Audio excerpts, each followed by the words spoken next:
मेरे माता पिता मुझे एक राक्षस कहते हैं क्योंकि मैंने अपने भाई के अंतिम संस्कार में जाने से इनकार कर दिया।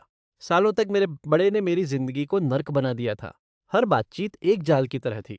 अगर हम काम के बारे में बात करते तो वह मुझे याद दिलाता कि हम दोनों में से सिर्फ एक के पास ही असली करियर है। अगर पैसों की बात होती तो वह मुझसे कहता कि मैं खुशकिस्मत हूँ कि मेरी गर्लफ्रेंड मेरी नाकामियों को बर्दाश्त करती है। वह इन सबको एक मजाक की तरह पेश करता था।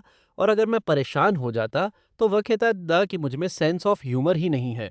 2 साल पहले मैं अपनी जिंदगी के सबसे बुरे दौर से गुजर रहा था। मेरी नौकरी चली गई थी और मैं कर्ज में डूबा हुआ था।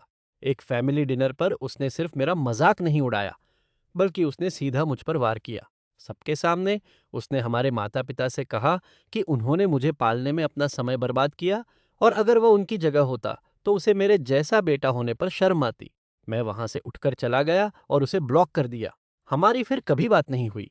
फिर कुछ महीने पहले एक कार हादसे में उसकी मौत हो गई। मैं पूरी तरह सदमे में था, लेकिन जब अंतिम संस्कार का समय आया तो मैं खुद को वहां जाने के लिए राजी नहीं कर पाया।